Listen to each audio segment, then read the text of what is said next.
Bom dia, Camila. Primeira convidada já foi a primeira a entrar. Isso é muito bom. Deixa eu fazer o pedido aqui. Você vai me fazer o pedido de ingressar?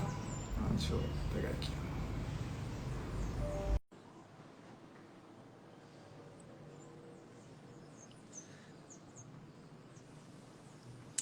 Olá, bom dia. Tudo bom, Marcelo? Bom dia. Como é que Tudo, vai? tudo bem, tudo ótimo. Você me vê bem, me escuta bem? Escuto, vejo, Que tudo bom. certo. Aham. Olha, Camila, um grande prazer para a ESA te ter aqui hoje. A gente se conheceu, não sei se você lembra, naquela banca que a gente fez lá no Sul, Claro. né, naquele evento Uhum. na PUC. E você vê como é que a vida virtual, né, acaba que aproxima a gente É de algum verdade. modo. Né? Tem um lado bom Uhum. da coisa, pelo menos. Né? É Mas dizer que dá verdade. alegria muito grande de ter você aqui na ESA. Semana passada eu vi Rafael Caselli, então o pessoal do Sul está Uhum. invadindo o Rio de Janeiro. Né? Marco Olha Jobim já aí. teve aqui também, que fez o prefácio do seu livro. Né? Aham, aham. Mas hoje, pessoal, a gente vai falar sobre saneamento do processo, tá? Com a professora Camila Marta. Camila, para seguir a nossa liturgia aqui, eu vou te apresentar rapidamente, aí te passo a palavra, anoto o tema aqui, fixo os comentários, você faz só umas Certo. considerações rápidas e aí depois eu começo com as provocações, pode ser? Pode ser. Então Uhum. tá, então deixa eu só acertar esse negócio aqui para não ficar caindo. Então vamos lá. Professora Camila Marta é mestre em Direito pela PUC do Rio Grande do Sul, professora convidada de curso de pós-graduação, advogada e autora desse livro brilhante, Saneamento do Processo, que foi a dissertação dela de mestrado. Eu adorei a dedicatória também, esqueci de falar Ah, que isso. legal. E eu imagino que tenha sido por isso que você escolheu falar desse tema, né? Porque o convidado sempre aqui na ESA escolhe o tema. Então, eu queria que você falasse um pouquinho sobre isso e aí sim a gente começa as provocações. Então tá bom, meu bom dia a todos e a todas. Dizer que é uma alegria, uma satisfação estar aqui conversando contigo, Marcelo, que é um amigo querido que o processo coletivo me deu, né? Bem como tu bem lembraste, lá no nosso congresso do ano passado, foi lá que a gente se conheceu e foi uma amizade muito legal. E agradecer a todos por estarem aí ouvindo, passando pelo canal nesse momento. Bom, realmente a escolha do tema, o saneamento, é em função da minha dissertação de mestrado, né? E eu costumo dizer que, na realidade, eu acho que não foi eu que escolhi o saneamento, mas o saneamento que me escolheu. Porque eu andava cansada já de receber várias vezes aquele despacho, digam as partes das provas que pretendem produzir, né? E eu pensava, poxa, mas como assim? Eu já estou aqui no. Eu já estou pedindo, já expus os fatos, senhor juiz, agora, por favor, né, me diga antes que efetivamente eu preciso provar. Aí depois eu até posso responder essa pergunta. E aí, de tantos despachos nesse sentido, teve um dia que eu até foi num ano antes, até antes de ingressar no mestrado, eu estava preparando o projeto, enfim, e recebi esse despacho famigerado. E aí, para eu me acalmar e pensar o que eu poderia fazer nessa situação, eu resolvi arrumar minha biblioteca. Né? E aí, arrumando lá a biblioteca, quando eu vi o livro do professor Galeno Lacerda, caiu. Literalmente caiu na minha cabeça, né? O despacho saneador. Eu digo, olha aqui, ó. Então esse talvez seja o caminho, né? Então foi a É, partir dessa não, escolha e até aí. ia pegar esse gancho, Camila, assim, porque como eu li o seu livro, eu fiz meu dever de casa, né? É, eu vi que, obviamente, né, o professor Galeno Lacerda é um dos seus marcos teóricos da obra. Né? Exatamente. Então, assim, eu queria que você falasse um pouquinho, tem muito estudante entrando aqui, a importância da obra de Galeno Lacerda para esse tema do saneamento e como que ele dialogou ou te influenciou para a sua construção da sua dissertação. Ótima abordagem, Marcelo. Bom, para o pessoal que não conhece, o Galeno Lacerda foi um grande processualista gaúcho. Ele foi advogado, foi professor e foi desembargador no nosso Tribunal de Justiça aqui. E ele, na época, ele foi desembargador na década de 80. E na época da década de 50, ele defendeu a dissertação, não era dissertação, porque na época não existia curso de mestrado, doutorado, era uma tese de cátedra. E na década de 50 ele defendeu a tese de cátedra dele perante uma banca liderada por Eduardo Couture, intitulada O Despacho Saneador. E foi a partir dessa tese que ele recebeu a cátedra de professor da então Faculdade de Direito de Porto Alegre, que hoje é a nossa URGS. Então, e se a gente lê a obra dele, a gente consegue identificar muitas preocupações que até hoje a gente tem também, né? E que, de uma certa forma, foram trazidas para o nosso Código de Processo de 2015. Mas há uma diferença no sentido de ideologia do próprio instrumento do saneamento. Aquela época, na época do Código de 39, na época do Código de 73, o saneamento tinha uma outra função, bem diferente do que a gente tem hoje a partir do nosso Código de 2015. E você toca bem nesse ponto, eu achei curioso, quando você fala, até a nomenclatura, né? Despacho saneador, parecia um despachinho, né? Qualquer, uma decisão de saneamento, né? Exatamente. Pela nomenclatura, a gente consegue já identificar a diferença das funções, embora seja o mesmo instituto, mas com diferentes função, né? Se a gente pegar o código o ordenamento passado, o despacho saneador, e se lermos o livro do Galeno Lacerda, nós vamos observar que ele focava na questão das nulidades, né? Então, quer dizer, aquelas nulidades, o processo que tivesse alguma nulidade, ele era tirado da pilha. Então, o despacho saneador, ele tinha uma função de baixar a pilha, mas sem entrega de julgamento de mérito. Né? Ele tinha uma função justamente de extirpar aquele processo defeituoso, porque a prestação jurisdicional, a partir de um processo defeituoso ou que não atendesse aqueles pressupostos processuais ou as condições da ação, ele não poderia seguir adiante para a sentença, seria um desperdício de prestação jurisdicional. Né? Então, isso fica muito claro na tese do professor Galeno Lacerda. O processo que está eivado de alguma nulidade, ele tem que ser extinto. E essa extinção não significa de análise de mérito, muito diferente da função do saneamento que nós temos hoje. E com a própria, aí já entrando, pedindo para você entrar nisso, com a própria ideologia do CPC, né? Que é um mar de saneabilidade, né? De maior valorização das partes, da primazia de mérito. Então, assim, queria que você abordasse um pouquinho essa guinada, vamos chamar assim, que o CPC deu em termos de ideologia.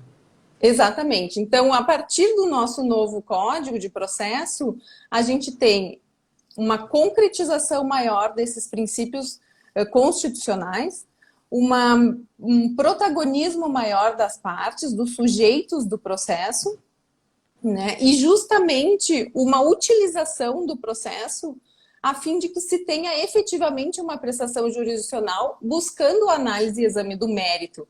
Né? Porque vai dizer que não é frustrante a gente receber uma decisão de extinção de processo sem julgamento de mérito. Né? É uma coisa que hoje a gente fica até surpreso. Como assim? Isso não poderia ter acontecido. Então, o saneamento e Você lembra aquela frase? Você lembra aquela frase clássica, Camila, do Barbosa Moreira, quando ele diz que a extinção do processo em resolução de mérito é como se você fosse num restaurante, né? E aí você come a entrada e você tem que se despedir sem que se sirva o prato principal. Exatamente. Então, a ideia hoje que se tem, a partir do nosso Código de Processo, é utilizar de todos os instrumentos possíveis, tecnicamente falando, para que se tenha efetivamente um julgamento e uma entrega de prestação jurisdicional. E o saneamento é um grande instrumento que a gente tem para valorizar isso. Porque se a gente comparar o saneamento que se tem hoje com o despacho saneador que se tinha antigamente, o despacho saneador, como eu falei antes, ele tirava o processo de cena. a decisão de saneamento, ela vai arrumar o processo. Ela tem duas vertentes, né? A gente tem uma análise retrospectiva a partir do 352, né? Onde o juiz vai efetivamente examinar questões envolvendo pressupostos e condições da ação, isso permanece, né? E ou seja, ele olha retrospectivamente o que já aconteceu até agora. Ele vai olhar a petição inicial, contestação e, eventualmente, a réplica, se tiver. Está tudo ok? Ok, prosseguimos. Não está tudo ok? Prazo para consertar. Então, observa aí a diferença. Não vai extinguir de plano. Ele vai dar chance, vai ter uma segunda chance de reorganizar o processo para que ele efetivamente ande para frente, que essa é a ideia. Num segundo momento, a gente vai ter uma análise prospectiva, ou seja, o juiz ou aí as partes, em conjunto com ele, a depender da forma como vai se organizar esse saneamento, vai olhar o processo para frente. E qual é a frente? É a fase probatória, é o que vai ser feito, o que vai ser provado, quem vai provar o quê. E por isso que aquele despacho que muitos de nós já recebeu inúmeras vezes, de dizer às partes as provas que pretendem produzir, é um vácuo absurdo, porque a gente só pode dizer o que vai produzir a partir do momento que a gente souber o que efetivamente a gente precisa provar. E quem vai nos dizer isso de uma certa forma é o juiz. Né? Deveria, até eu vejo que você coloca, deveria ser o contrário, né? Deveria inverter a ordem, né? Ou seja, deveria fixar e depois eu dizer as provas. Claro, aí fica coerente, porque essa fixação de fatos controvertidos e depois o que provar e quem deve provar o que, aí fica coerente, né, dentro de um andar para frente, que é justamente o que é o procedimento em si. E eu achei interessante também, Camila, uma abordagem que você faz, embora a decisão de saneamento e organização esteja lá no 357, né, você faz a divisão, vamos dizer assim, um saneamento lato sensu. Você coloca o 352 dentro da ideia de saneamento, tá correto? E depois explora a decisão de saneamento propriamente dita, né? Então, eu queria que você explicasse um pouquinho mais essas duas fases, essas duas diferenças. O que o juiz tem que fazer exatamente em cada momento? Como eu falei antes, o 352, que é o artigo que diz que, verificando a existência de irregularidades ou vícios sanáveis, o juiz determinará prazo para correção, nunca superior a 30 dias. Então, esse primeiro saneamento, vamos dizer assim, é aquele saneamento retrospectivo, é aquele saneamento que vai examinar, de uma certa maneira, se estão presentes os pressupostos processuais de desenvolvimento válido do processo, as condições da ação, se as partes são legítimas, se o pedido, se existe interesse efetivamente processual naquele pedido, enfim. E a partir dali, em estando tudo ok, é possível até no mesmo ato, porque depois entra em seguida a questão do 357, talvez no mesmo ato ele já identificar, se ele tocar à frente ou assumir para si a realização desse saneamento, que no livro eu até chamo de saneamento in natura, né, onde ele pega para si esse instrumento e diz, bom, eu sou o juiz e eu vou sanear o processo, e aí vou verificar, além dessas questões de pressupostos e condições, eu também vou verificar como é que vai se organizar a questão da prova. E a partir dali eu vou identificar todas as possibilidades, o que efetivamente foi contestado, o que não foi, e aí a partir daí a gente tira aqueles conceitos de fato incontroverso, fato que independe de provas, enfim, se ele puder formatar uma decisão com todas essas abordagens, nossa, nós temos aí meio caminho andado. Né? Agora, ele pode também fazer essa decisão do 352 e parar, simplesmente o processo está ok, e talvez intimar as partes para que digam às partes as provas que pretendam produzir.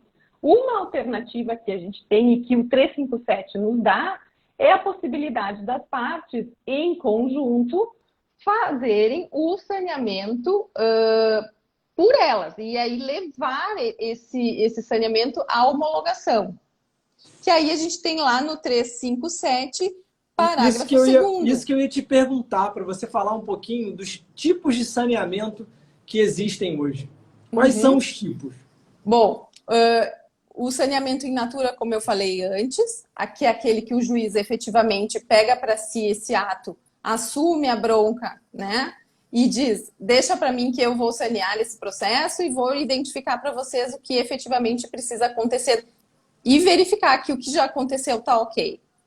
E aí ele faz o saneamento e apresenta para as partes. Ok, esse é o saneamento in natura. Depois, nós temos o saneamento do 357, parágrafo 2º, que é o saneamento homologado.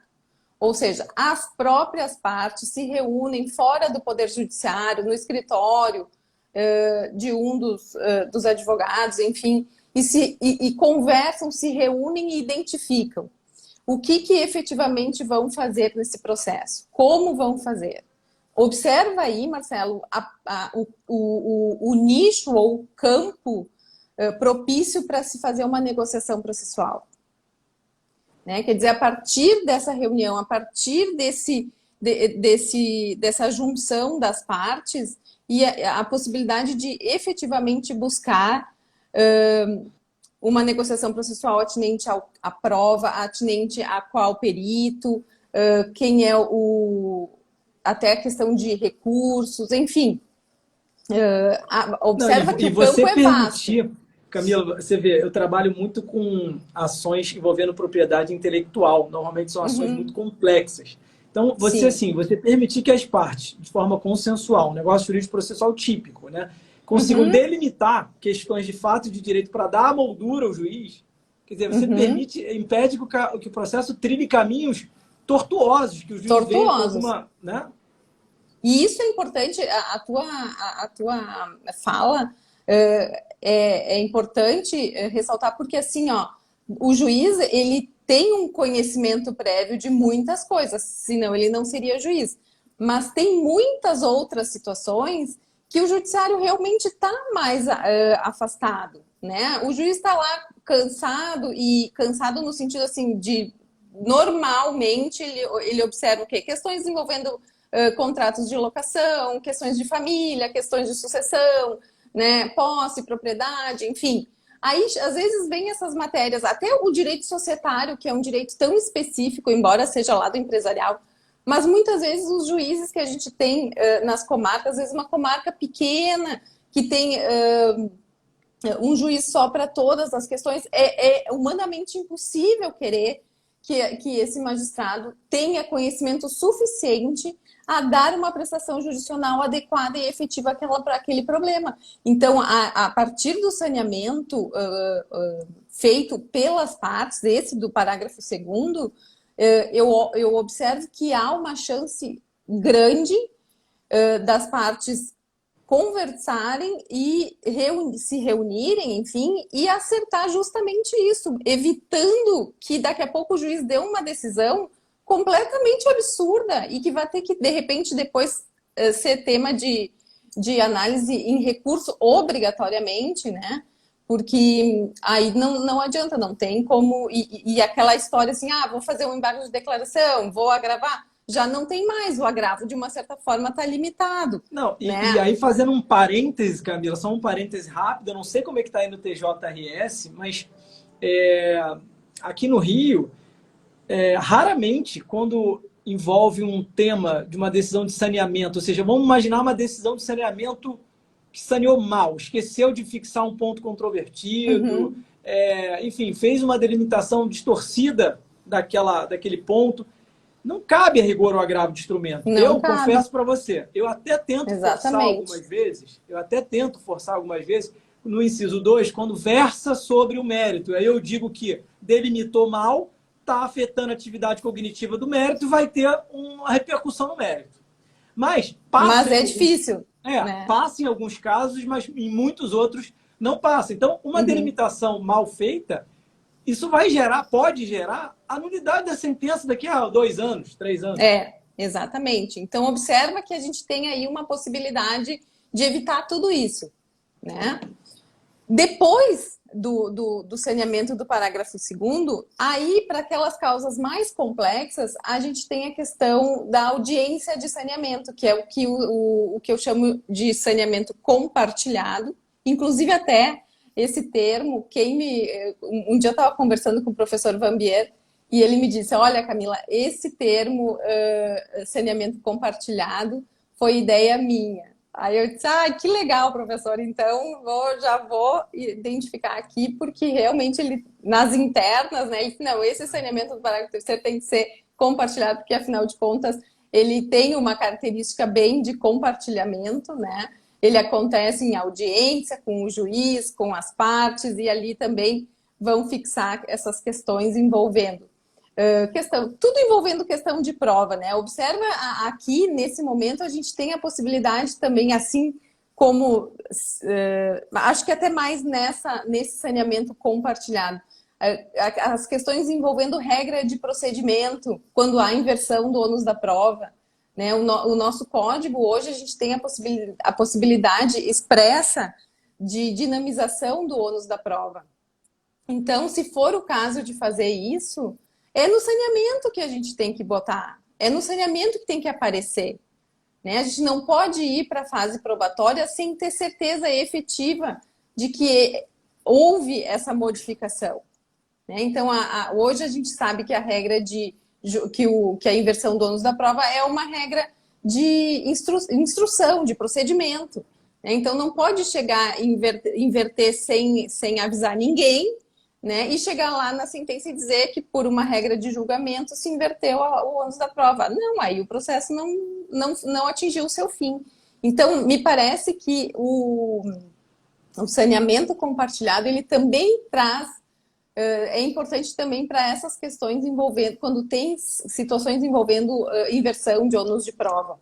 E vê como é rico isso que você está falando, Camila, porque normalmente o que a gente vê é o juiz lá na solidão do gabinete dele, dando uma decisão de saneamento, assim, muitas vezes não com a completude, não com a densidade que a gente gostaria. Agora você tem um código que permite expressamente o juiz chamar as partes, sentar com elas, né, e falar, vamos debater o que é relevante aqui, quais são as provas, quem vai produzir o quê, né, quais são as repercussões para cada um. Quer dizer, o código fala somente nos casos complexos, nas ações complexas, mas eu não sei sua opinião, eu queria até te ouvir, eu acho que o saneamento compartilhado ele pode ser fomentado, mesmo em ações que não sejam necessariamente complexas, com certeza, mas que haja algum nível, né, de cooperação e de cordialidade entre os envolvidos, para que se chegue ao melhor estabelecimento, né, dos pontos.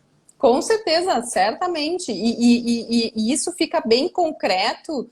Essa possibilidade traz a concretude da questão da cooperação dentro do processo, né? A partir dali, a partir desse fato, eu fico imaginando uma sala de audiência onde as partes estão ali sentadas, debatendo essas questões, identificando como vão fazer, de que forma, e o juiz coordenando, extremamente ciente daquele processo, extremamente conhecedor daquele processo. Chega a ser até meio utópico, né, uma situação dessas. Mas pensa que evolução que nós chegaríamos se efetivamente se conseguisse ter essa situação concretizada. Eu acho que o benefício que surtiria de um ato dessa magnitude seria, assim, o auge do auge dentro do processo, sabe? Quer dizer, tu vai conseguir efetivamente utilizar aquele instrumento, aquele procedimento efetivamente para demonstrar o que realmente precisa ser demonstrado, sem desvirtuar. Aproveitar para saudar aqui a professora Cristiane Acura, da AGU. Eu vi, querida. Maravilhoso. O livro de interoperabilidade dela é maravilhoso. Isso é uma outra exatamente. live. É verdade. Ela está aqui comigo, vou convidar ela. Cris, fica sabendo já que você será convidada em breve. Mas, um beijo, Cris. Camila, você já viu, assim, tem um ponto que você toca também no teu livro, que essa possibilidade de saneamento compartilhado ou mesmo consensual pode ser uma grande janela para acordos, né? Ainda que sejam acordos parciais, ou para negócios jurídicos processuais que você está naquele, né, naquele ambiente. Eu vou te dar um exemplo concreto do que aconteceu. Uma vez a gente estava num saneamento compartilhado e aí chegou-se à conclusão que ia ter que ter prova pericial. A matéria era complexa e tal. Mas o que a gente fez? A gente combinou que nenhuma das partes ia poder juntar pareceres, não é o assistente técnico da perícia, mas pareceres técnicos sobre a perícia. Porque na minha área, de um modo geral, se eu junto 3, você junta 3. E aí eu junto mais 3, você junta mais 3. É uma guerra de pareceres. Isso fica muito caro.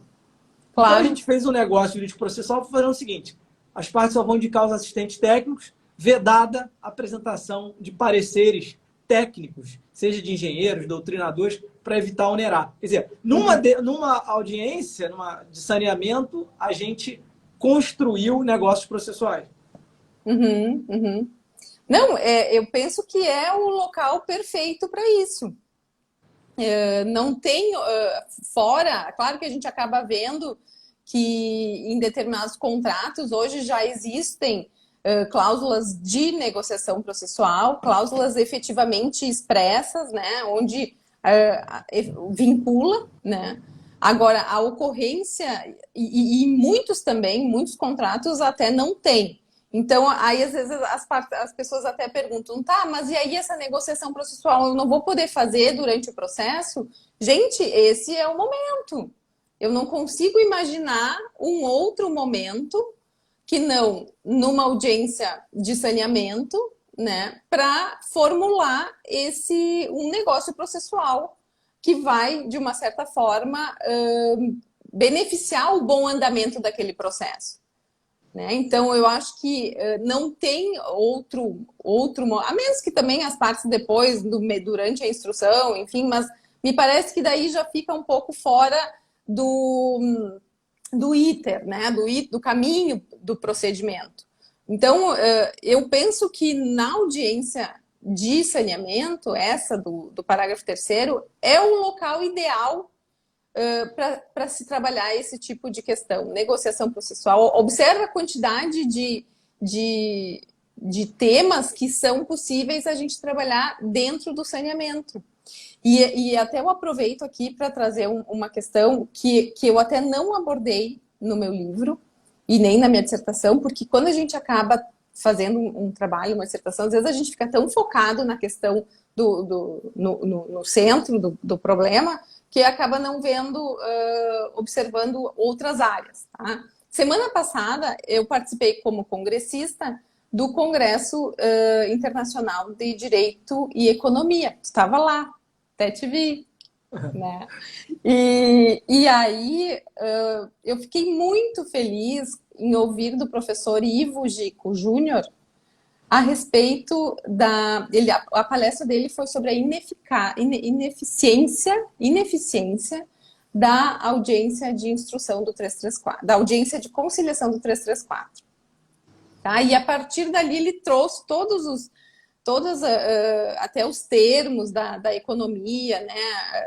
Que agora eu não vou me lembrar bem certo, porque óbvio eu não sou economista, então eu não tenho esses termos muito presentes. É uma área que eu quero estudar muito. Até. E ele trouxe, então, essa questão da ineficiência dessa audiência e sugeriu que talvez... Por que ela não dá certo? Porque, primeiro, que não é desmerecendo o ato em si e nem desmerecendo as pessoas que fazem, que promovem o ato, não é isso. Mas é que naquela situação...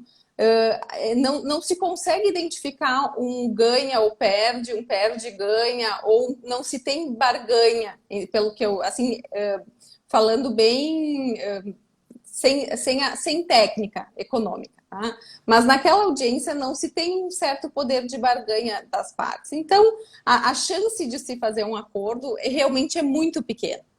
E quase que não acontece. E na prática processual, na nossa prática de advocacia, a gente identifica muito isso.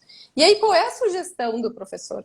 Por que não transformar essa audiência numa audiência de saneamento? Bom, daí eu fiquei muito feliz quando eu ouvi aquilo, né? E ele falou, então aí a gente tira o conciliador, tira o mediador e traz para a audiência o juiz. E o juiz vai sanear o processo. E ao sanear o processo, ele identifica os pontos controvertidos e tal, e a possibilidade de... E aí tu consegue identificar a barganha para um, para o outro, e talvez ali seja a oportunidade de se fechar um acordo. Né? E aí o processo encerra por acordo entre as partes. Então, claro, ele falou da audiência do 334, mas enquanto eu ouvia, eu pensei, bom, mas nós temos a do parágrafo 3º. Né? E a do parágrafo 3º, ela tem essa chance. Então, de repente, deixa a do 334 por uma tentativa efetivamente de um acordo, que às vezes só o fato de estar no judiciário já dá uma certa resistência para alguns ou um medo para outros que acabam, né, de uma certa forma, fechando algum acordo. Então, ela até acontece. Mas no decorrer do processo e encerrada a fase postulatória, a gente tem essa audiência prevista. Né? Então, vamos forçar, quem sabe, por isso que até que tu falou, não só para as causas complexas, mas para o código fala em causas complexas, que apresentem questões complexas, mas às vezes tem situações que o simples fato de se reunir depois que já se tem o pedido e a contestação, o juiz identificando isso clareia a situação para as partes, e aí aquela situação de barganha fica talvez mais clara e mais palpável, podendo sim, ao invés de efetivamente fazer um saneamento e prosseguir no iter, na fase probatória, né? Encerrar o processo ali por um acordo. Então, eu fiquei muito feliz de ouvi-lo falando a respeito disso, porque realmente é um outro viés, é uma nova forma de olhar, talvez. Uma nova leitura. Uma releitura dessa audiência, né? E que também a gente acaba tendo aí mais uma alternativa dentro do Instituto do Saneamento. Né? Então, a gente também pode buscar a realização de um acordo aí dentro da audiência saneadora. Estou vendo aqui também a professora Fernanda Gomes, um beijo para ela, esteve aqui com a gente na ESA também. Camila, agora uma questão prática que aflige a vida do advogado. Tá? Essa daqui eu lembrei agora e queria ouvir sua opinião. Decisão de saneamento, e aí o juiz, por exemplo, exclui um litisconsorte. Matéria agravável lá pelo rol do 2015. Mas aproveita e indefere uma prova. Matéria não agravável no rol do 2015. Aí a parte entra com um pedido de esclarecimento, aquele pedido de esclarecimento lá do 357, que diz que o parágrafo primeiro diz que a decisão só fica estável, né, após esse pedido. Isso. Na parcela da exclusão do litisconsorte, precisa de um esclarecimento qualquer. O prazo do agravo de instrumento vai fluir depois dessa decisão do juiz que aperfeiçoou, ou é arriscadíssimo a parte entrar com esse pedido de esclarecimento em relação ao tema que é recorrível de imediato, é melhor agravar logo e deixa o tribunal decidir tudo. Por quê? Porque qual é o medo? Né? O medo, Camila, é a parte fazer o pedido de aperfeiçoamento de uma parcela que era imediatamente recorrível e depois o tribunal entender que há uma intempestividade porque vai ter passado os 15 dias. Então, eu queria que você analisasse isso. Como é que você enxerga isso? Olha, Marcelo, eu te confesso que eu nunca tive nenhuma situação na prática, né, com dessa natureza, assim. Mas eu acho que, por precaução, eu não iria esperar. Eu acho que eu iria agravar de imediato da questão que é pertinente o recurso de agravo e apresentaria um pedido de reconsideração, enfim, da parte que a gente acaba sendo... que a gente não pode agravar. Né? Eu acho que sim, embora esse parágrafo primeiro fala dessa questão de pedir esclarecimento, né? Ele não diz o qual a decisão se torna... Ele só diz da questão da estabilidade. Né? Ele não chega a abordar a questão de... como é que a gente poderia dizer? De perda de prazo para eventual Porque outro recurso. perceba que situação louca, né? Eu preciso de um esclarecimento no capítulo que é recorrível de imediato. Eu preciso desse esclarecimento. Mas só que se eu faço esse pedido, que tem previsão legal, eu corro o risco de ter uma intempestividade no tribunal. Essa possibilidade de fazer esse pedido de esclarecimento, eu acho que tem que, se for para utilizar esse parágrafo primeiro, eu acho que tem que ser muito escancarado. Sabe o que eu faço? Porque o que tu faz? Eu embargo de declaração. Porque aí não vai ter discussão do prazo. Vai ter que, aí cancela, né? Aí tu suspende. Mas aí eu mato. Quer dizer, eu por medo, né? E como advogado a gente tem que ter medo, por medo, eu mato o pedido de esclarecimento, aperfeiçoamento, que tem previsão legal e é muito interessante. Que tem previsão legal. Com medo da intempestividade do agravo. Mas sabe por que a gente tem isso? E a resposta do teu agravo vai ser provavelmente que não tem nenhuma omissão, nenhuma obscuridade, nenhuma daquelas dos contradição, três. Erro material. Nem a contradição, erro material, né? Então ele recebe o agravo, mas não acolhe, né? E aí a gente perde uma oportunidade que está expressamente autorizada por medo. Por quê? Porque efetivamente não se lê o processo. Né? A gente tem, na verdade, um problema como é que eu vou te dizer, talvez de procedimento por essa falta de leitura, por esse zelo de prestação jurisdicional causado, obviamente, pelo atrolho que se tem de processo, enfim.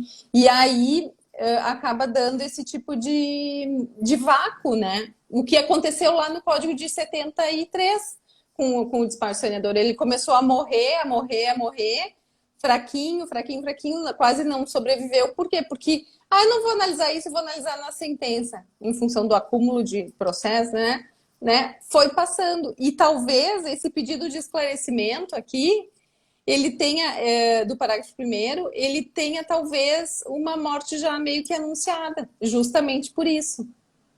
Camila, depois eu vou te mandar. Eu estava outro dia conversando com o desembargador Alexandre Câmara. Ele é um dos maiores defensores de uma boa decisão de saneamento. Talvez seja a decisão mais importante do processo depois da própria sentença. Com certeza. E assim, uma boa decisão de saneamento é um grande indicativo de uma boa decisão.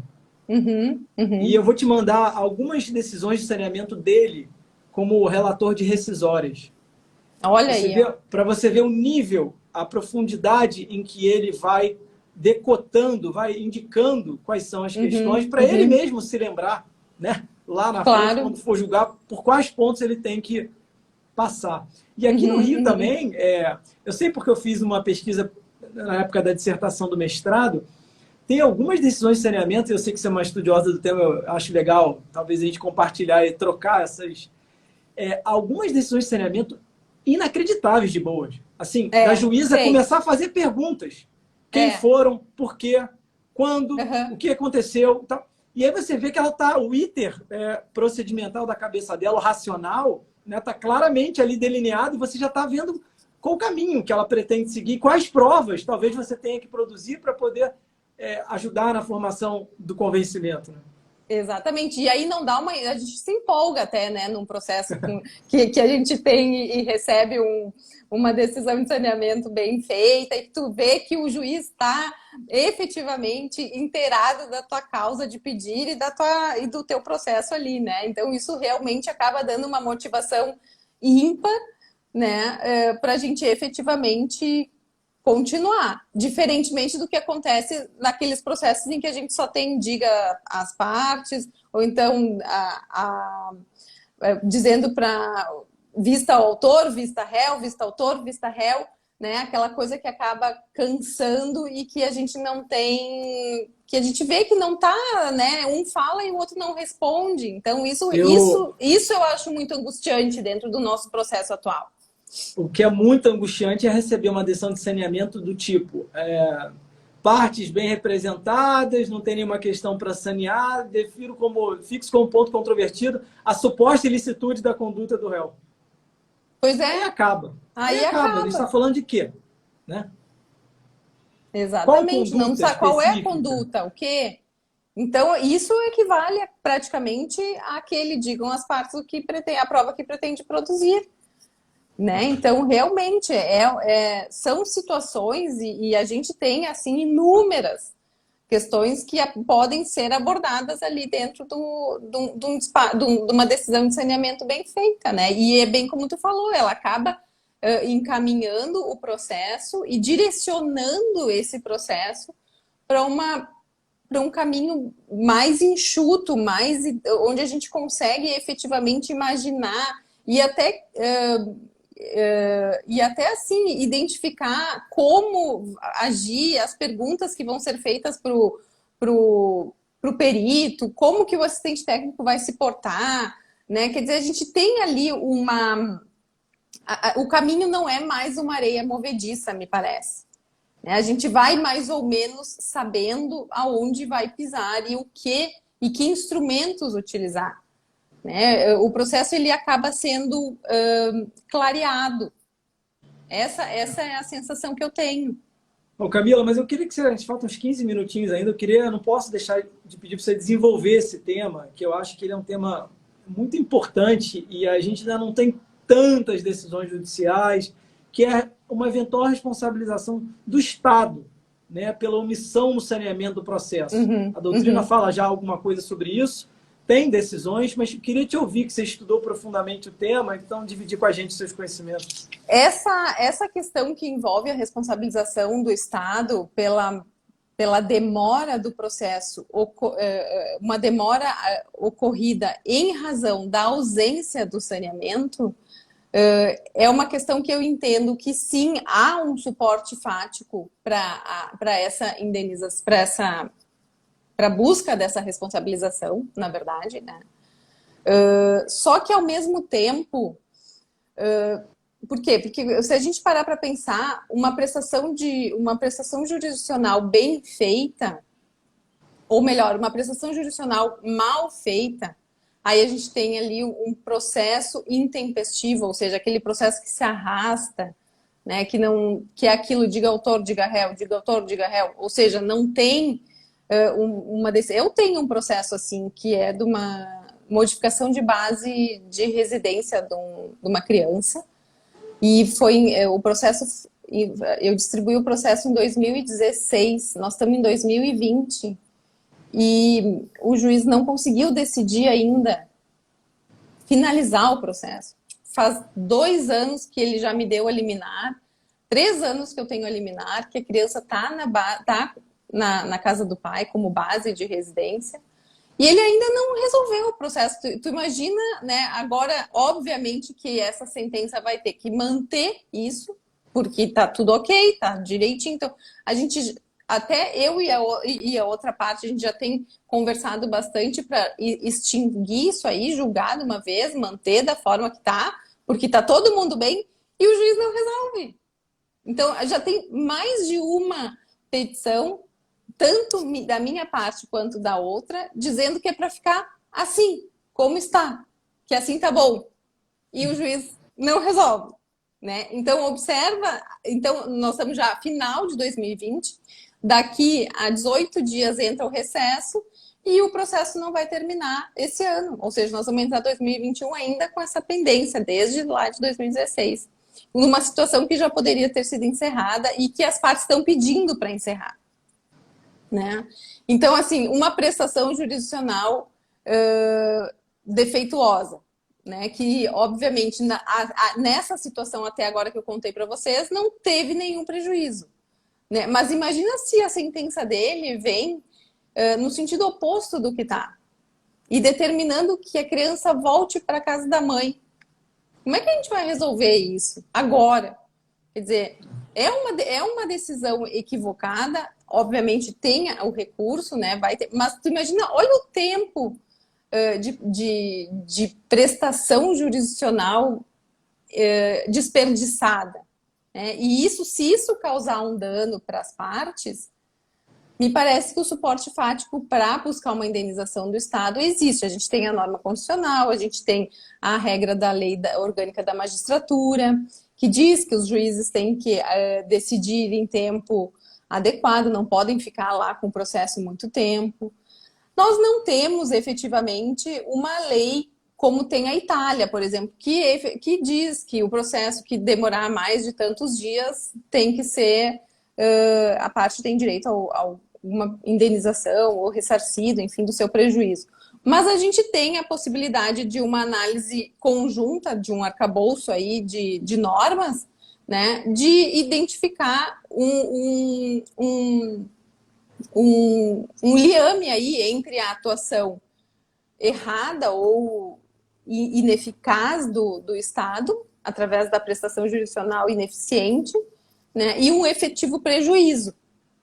A questão que envolve aí é que isso tudo deveria, em havendo efetivamente, isso tudo vai demandar de um novo processo, né, uma nova ação, um novo processo, um novo contraditório, né, uma nova fase probatória. E será a pergunta depois que eu escrevi, depois que eu pesquisei e encerrei a minha dissertação, a pergunta que me veio é: e será que o jurisdicionado tem ânimo para tudo isso ainda? Né? Porque depois vamos imaginar que a sentença seja procedente dessa ação indenizatória, dessa ação de ressarcimento. Será que o jurisdicionado vai estar vivo para receber o precatório? Ou será que vai ter que buscar através dos seus herdeiros, através as outras gerações, né? As outras gerações. Então, apesar de existir um suporte fático para isso, apesar de ter espaço para isso, mesmo que não por meio de uma legislação específica, me parece que não é o que o jurisdicionado busca. Né? E aí acabei pensando assim, bom, isso é como a gente ter um seguro, né, em que a gente precisa pagar o seguro, a gente precisa ter plano de saúde, precisa pagar, mas o ideal é que a gente não use.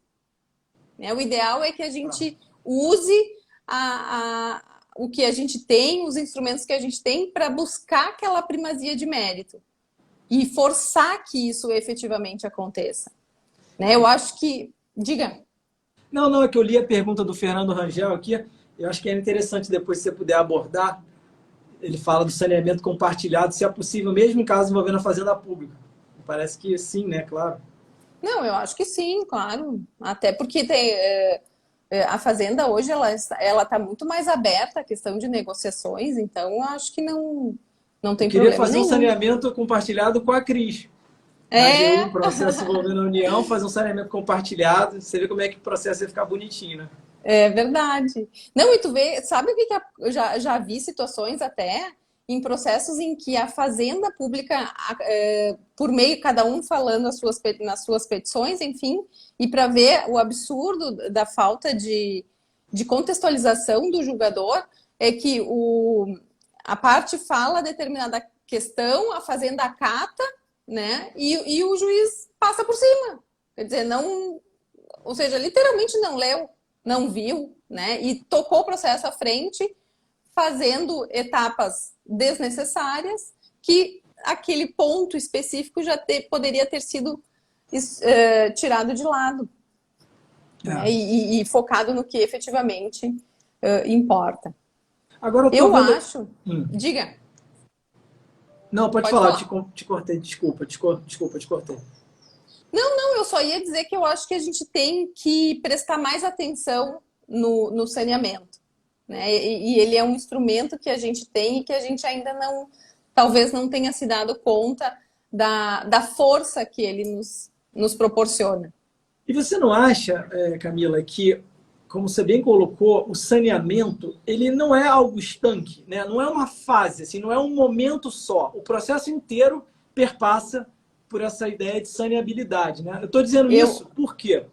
Porque eu recentemente tive um caso que está em fase de liquidação de sentença, em que na liquidação o juiz teve que indicar 2 peritos e dizer por quê. Teve que fixar quais vão ser os quesitos para essa perícia. Teve que analisar a necessidade de intimação de um amicus curiae ou não.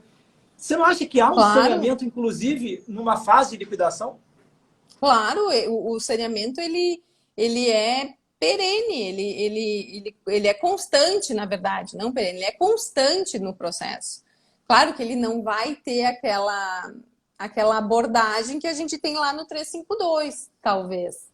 Né? Mas aquela outra abordagem que a gente tem no 357, ele é totalmente pertinente para as outras fases de processo, com certeza. Inclusive, até naquele livro que fala da coletivização do direito, eu até escrevi um texto falando do saneamento nas ações coletivas, nas ações estruturais, né? Porque daí, justamente naquele contexto de muitas partes, muitas questões Decisões negociadas, decisões em cascata. Exatamente. Então, será que um saneamento resolve? Óbvio que não, né? A gente vai ter que ter ali, de acordo com da forma como se tem estruturado ali um processo coletivo na questão ampla, né? O juiz tem que estar atento e tem que estar saneando a todo momento. Agora, Camila, eu queria te dar 5 minutinhos aí, faltam, senão esse Instagram corta, para você analisar, deixar um recado para os advogados da importância do saneamento, quais são as dicas, quais são os bizus que você pode dar para os advogados. Tá. E, ao mesmo tempo, tem magistrados aqui presentes na live, a importância de um bom saneamento, né? Que os magistrados se preocupem numa boa fixação de pontos controvertidos, que hesitação, se for o caso. Queria que você falasse um pouquinho sobre isso, sobre esses dois vieses. Certo. Bom, para nós, advogados, me parece que o saneamento é um instrumento que não só para nós, mas para todos que atuam no judiciário, é um instrumento que auxilia em muito a busca de um julgamento de mérito real, certo? Então, o que a gente tem que fazer? Eu hoje, depois que eu comecei a estudar a questão do saneamento, além de pedir a procedência da minha ação, lá no rol dos pedidos, eu coloco lá que o processo efetivamente seja saneado, destacando quais são os pontos controvertidos a partir da leitura da peça contestatória. Né? Então, eu incluo no meu requerimento a questão do saneamento. Né? E tenho observado que em algumas situações tem dado certo. Então, acho importante a gente destacar não só lá nos requerimentos finais da nossa peça inicial ou na peça final, nos requerimentos finais da peça de contestação, independente do lado que se esteja, o saneamento ele é importante para o desenvolvimento do processo. Não importa que lado que a gente esteja. Então, façam sim esse requerimento lá, independentemente de ao final pedir a procedência ou improcedência da ação, façam o pedido de realização de saneamento. Pode ser feito um pedido genérico, né, porque a gente não sabe o que vem para o outro lado, ou se for na contestação, enfim, a partir do que a gente coloca, de repente já indicar um saneamento compartilhado, ou já indicar uma possibilidade de audiência para isso, né? Na contestação a gente já tem mais elementos para talvez já dar esse caminho também para o juiz, né? E aos magistrados se agarrem também nesse instrumento, né? Na verdade, observa, Marcelo, que é um instituto de processo que ele só beneficia, né? Ele beneficia o magistrado que vai pegar o processo, vai identificar o que efetivamente precisa ser demonstrado. E, obviamente, aqui a gente está falando de ações que demandam instrução probatória, a gente não está falando de ações em que se trabalha unicamente questões de direito. Né? Então, aí já faz um corte nos processos.